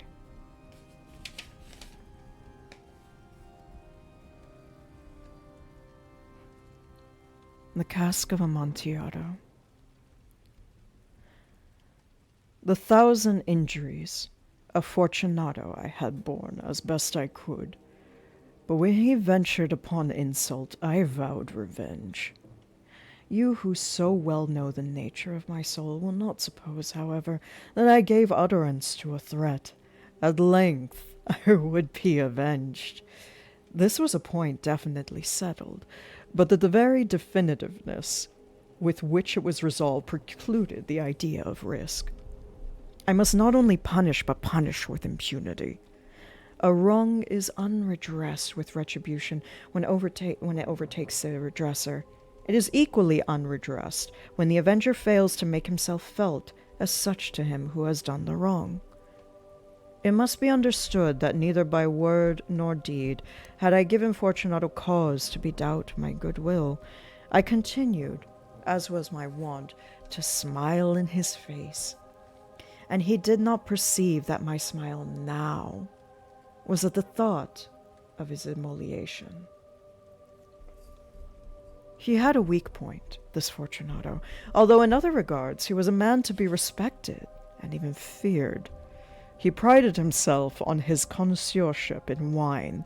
Few Italians have the true virtuoso spirit. For the most part, their enthusiasm is adopted to suit the time and opportunity to practice imposture upon the British and Austrian millionaires. In painting and gemmery, Fortunato, like his countrymen, was a quack. But in the matter of old wines, he was sincere. In this respect, I did not differ from him. Materially, I was skillful in the Italian vintages myself, and bought largely whenever I could. It was about dusk one evening during the supreme madness of the carnival season that I encountered my friend. He accosted me with excessive warmth, for he had been drinking much. The man wore motley. He had a tight-fitting party-striped dress, and his head was surmounted by conical cap and bells. I was so pleased to see him that I thought I should never have done wringing his hand. I said to him, "My dear Fortunato, you are luckily met. How remarkably well you are looking today. But I have received a pipe of what passes for Amontillado. But I have my doubts." "How?" said he. "Amontillado? A pipe? Impossible! And in the middle of the carnival!" "I have my doubts," I replied. "And I was silly enough to pay the full Amontillado price without consulting you in the matter. You are not to be found, and I was fearful of losing a bargain. Amontillado! I have my doubts. Amontillado! And I must satisfy them. Amontillado!" "As you are enraged. I am on my way to Lucchesi. If anyone has a critical turn, it is he. He will tell me, 'Lucchesi cannot tell Amontillado from sherry.' And yet some fools will have it that his taste is a match for your own. Come, let us go." "Whither?" "To your vaults." "Oh, my friend, no. I will not impose upon your good nature. I perceive you have an engagement. Lucchesi!" "I have no engagement. Come." "My friend, no. It is not the engagement, but the severe cold with which I perceive you are afflicted. The vaults are so insufferably damp. They are encrusted with nitre." "Oh, let us go, nevertheless. The cold is merely nothing. Amontillado! You have been imposed upon. As for Lucchesi, he cannot distinguish sherry from Amontillado." Thus speaking, Fortunato possessed himself of my arm, putting on a mask of black silk and drawing a roquelaire closely about my person. I suffered him to hurry me to my palazzo. There were no attendants at home. They had absconded to make merry in honor of the time. I had told them that I should not return until the morning, and given them explicit orders not to stir from the house. These orders were sufficient, I well knew, to ensure their immediate disappearance, one and all, as soon as my back was turned. I took from their sconces 2 flambeaux, and giving one to Fortunato, bowed him through several suites of rooms to the archway that led into the vaults. I passed down a long and winding staircase, requesting him to be cautious as he followed. We came at length to the foot of the descent, and stood together on the damp ground of the catacombs of the Montresors. "Hey, lovesick." The gait of my friend was unsteady, and the bells upon his cap jingled as he strode. The pipe," said he. "It is farther on," said I. "But observe the white webwork which gleams from these cavern walls. He turned toward me and looked into my eyes with two filmy orbs that distilled the rheum of intoxication. "Neither?" he asked at length. "Neither," I replied. "How long have you had that cough?"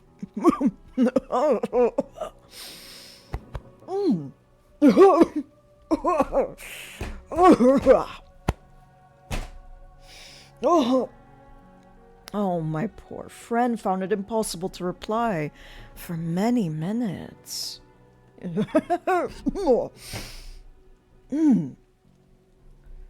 "It is nothing," he said at last. "Come," I said with decision. "We will go back. Your health is precious. You are rich, respected, admired, beloved.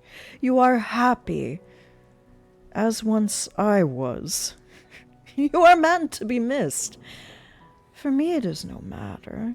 We will go back. You will be ill, and I cannot be responsible. Besides, there is Lucchesi." "Enough," he said.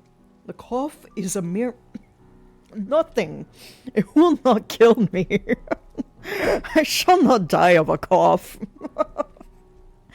"True, true," I replied. "And indeed, I had no intention of alarming you unnecessarily, but you should use all proper precaution. A draught of this Medoc will defend us from the damps." Here I knocked off the neck of a bottle which I drew from a long row of its fellows that lay upon the mould. "Drink," I said, presenting him the wine. He raised it to his lips with a leer. He paused and nodded to me familiarly, while his little bells jingled. "I drink," he said, "to the buried that repose around us." "And I to your long life."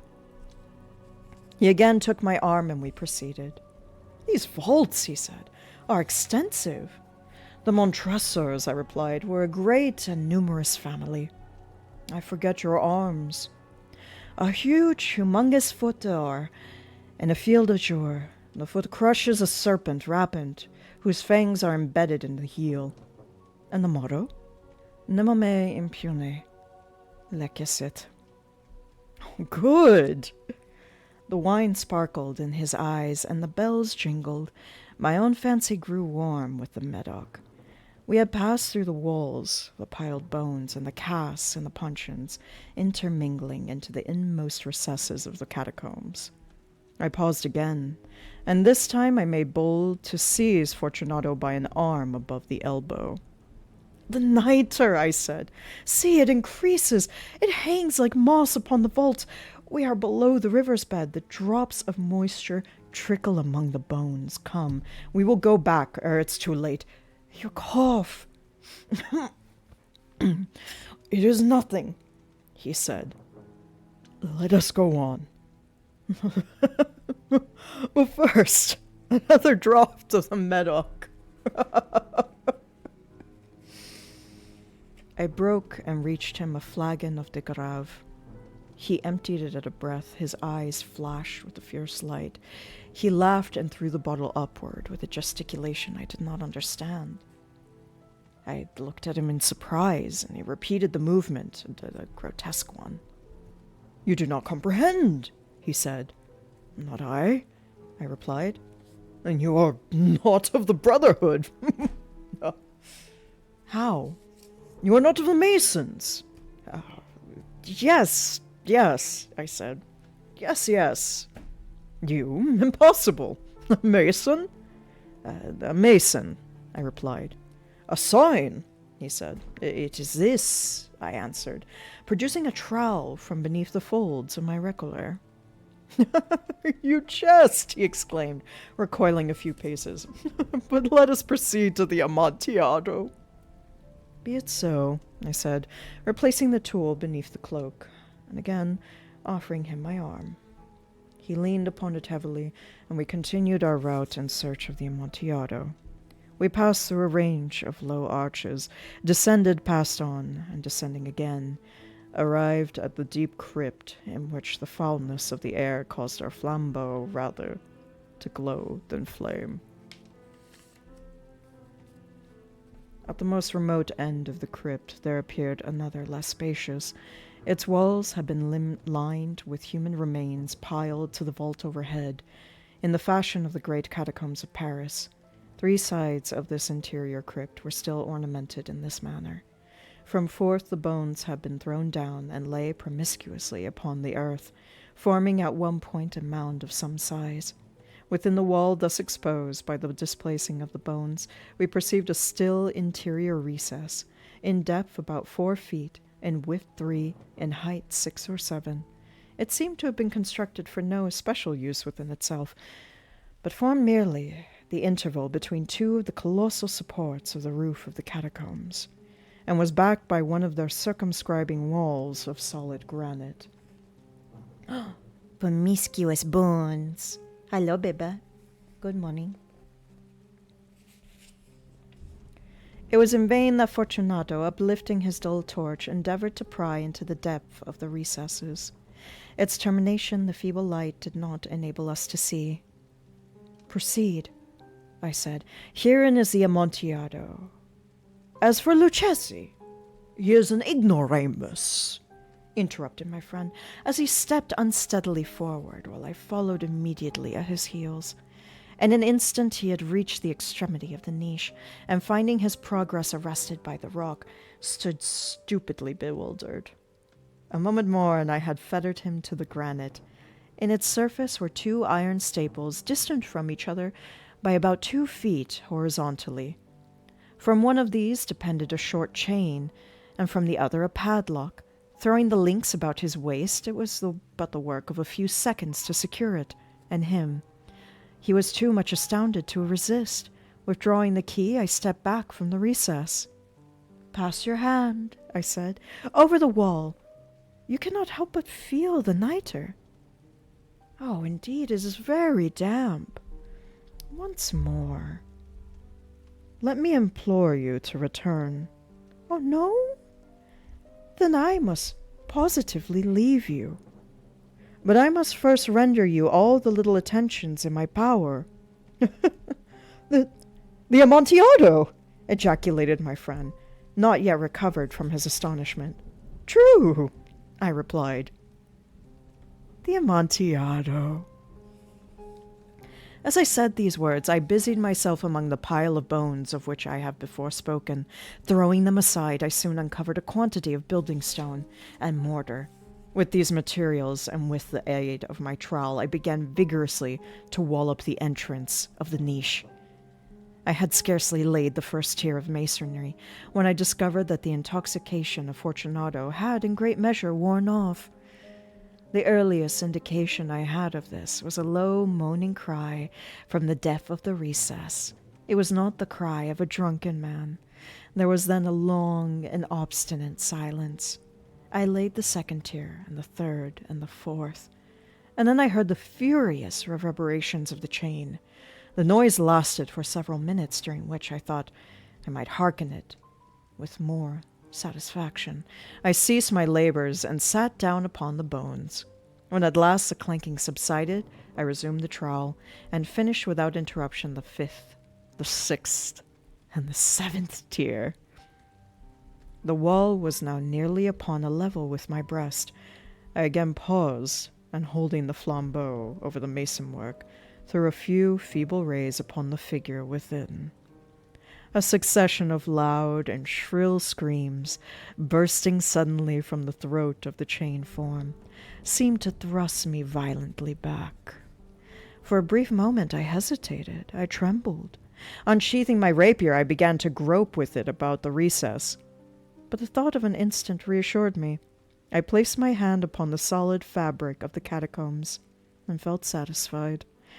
I reapproached the wall. I replied to the yells of him who clamored.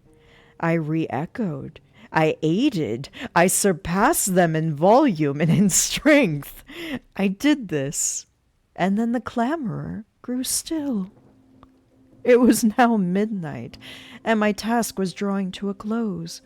I had completed the 8th, the 9th, and the 10th tier. I had finished. Hola, empanadas. I had finished a portion of the last and the 11th. There remained but a single stone to be fitted and plastered in. I struggled with its weight. I placed it partially in its destined position. But now there came from out the niche a low laugh that erected the hairs upon my head. It was succeeded by a sad voice, which I had difficulty in recognizing as that of the noble Fortunato, and the voice said,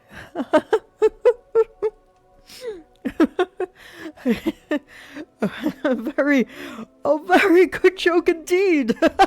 An excellent jest. We will have many a rich laugh about it at the palazzo. Over our wine. The Amontillado, I said.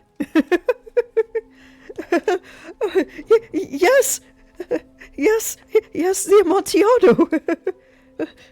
But is it not getting late? Will they not be awaiting us at the palazzo? The Lady Fortunato and the rest? Let us be gone. Nice now. Yes, I said. Let us be gone. For the love of God, Montressor! Yes, I said. For the love of God.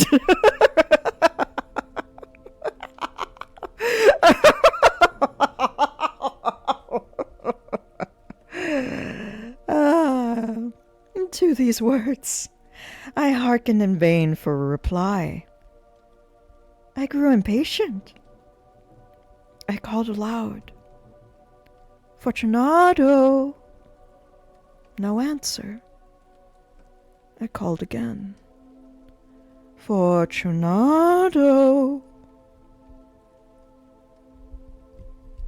No answer still. I thrust a torch through the remaining aperture and let it fall within. There came forth in return only a jingling of the bells. My heart grew sick on account of the dampness of the catacombs. I hastened to make an end to my labor. I forced the last stone into its position. I plastered it up. Against the new masonry, I re-erected the old rampart of bones. For the half of a century, no mortal has disturbed them. In pace requiescat.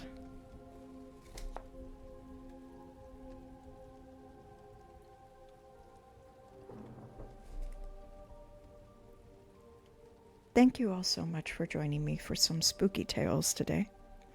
We are also all caught up with Dracula, so we are back on our regular schedule. If you look at the schedule on the channel page, you can actually see all of the upcoming Dracula entries that are in the future. Hey, Senpai. Why did he bury him? Because Fortunato did him 1,000 injuries. The really interesting part about that story is that they actually never say what the injuries are. They just leave it to the imagination. So we don't know if Montressor actually has like a valid reason to hate this guy, or if it was just the tiniest slight that drove him to imprison someone deep in the catacombs where nobody could hear him.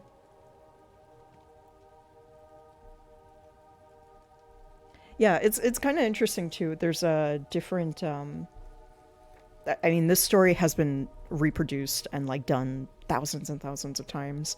And it's interesting because sometimes people put in a reason, like, or what the 1,000 injuries are. Like a lot of times people go like, oh, it was infidelity. Like Fortunato slept with his wife or something like that. But I think it's more interesting that it's never explained, that we never know what it was.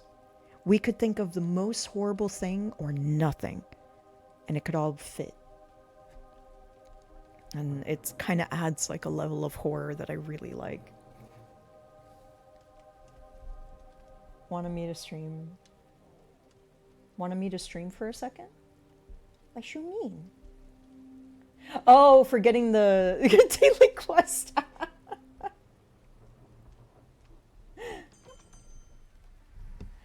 Dude needs a rage room. Oh yeah, maybe I wrote. Yeah, maybe they had like a dispute in a D&D campaign. But yeah, I love Cask of Amontillado. I love reading Cask of Amontillado. It's so much fun. It's so much fun to read. And yeah, thank you for joining me for Scary Stories. The next Dracula reading is gonna be on July 19th. And we're gonna have a Dracula reading during the affiliate anniversary too, but it's gonna take place a couple hours beforehand. And the next stream... Look at this. This is why I have these things, so that I can actually see what I'm doing. The next stream is going to be 6 a.m. Eastern Time, GMT -4. I learned the GMT time for Eastern Time. Isn't that nice? I don't know if it helps, but I hope it does. But yeah, 6 a.m. we're going to have some Friday morning magic, but this time we're not going to do metal and magic. We're going to do some nice, cozy, chill music and magic. Maybe we'll do musicals. I don't know. I'm still debating if we're going to do like super chill music or if we're going to do musicals. I'll figure it out day of. But if you want to see some Friday morning magic, we're going to have just a really nice, relaxed stream of doing some Magic the Gathering. I'm also going to make sure that my arena name is up so that we can all play against each other too. So, versus chat, I'm going to build a Brawl deck for like the first time in 3 years. And I have only played Brawl like twice before. So we're going to learn it together, or you're going to beat my butt. Either way, super fun. When art fight is over, I want to draw these cafe orders. Oh! Oh my gosh. Everyone was streaming this morning. Summer 10 years ago. Yeah, it's really cool. I love all of the people that are streaming. Let's see. So I'm going to find a place to send you all to. That reminds me to send that I do have a goal that by the time we reach the affiliate anniversary, I'm finally going to have the community art carousel working and up, so that everybody can see the art that you all have done for me, either like in commissions or from gifts and stuff like that. And everybody can see how awesome your work is, and hopefully that helps you get looked up and get loved. Yeah, and I'll have my art in there too, and it'll just be like the community art show in there. So yes, that is a goal. We are going to finally do it. I've been wanting to do it for months, but we're finally going to do it by the anniversary. Come hell or high water.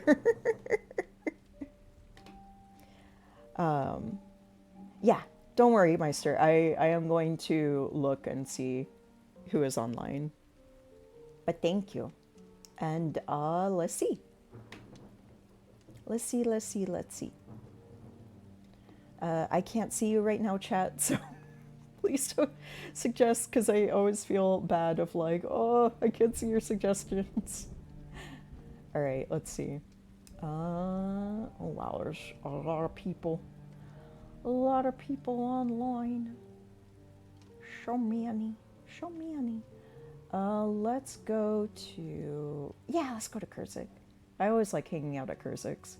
And Kurzik's doing Onsta art! Oh, hell yeah. Onsta Curio art. Let's fucking go. That's a great way to relieve yourself from... Relieve yourself? That's a great way to come down from all of the spooky horrors today. Spooky. So yeah, I'll see you all next time. Hopefully I'll see you on Friday. Thank you all for being here. Really, really appreciate it. Thank you for the raid, Doig Swift. I hope you resolved your argument. And thank you for the follows today, folks. I don't know. I never feel like I say thank you enough, but I really do appreciate all of you so much. So, let's go raid Kurzik, because Kurzik rules. and is very, very cool. And if you are not following Kurzik already, you absolutely should. So I hope I see your follows popping up in there if you don't have that follow going. But yeah, Kurzik, super talented.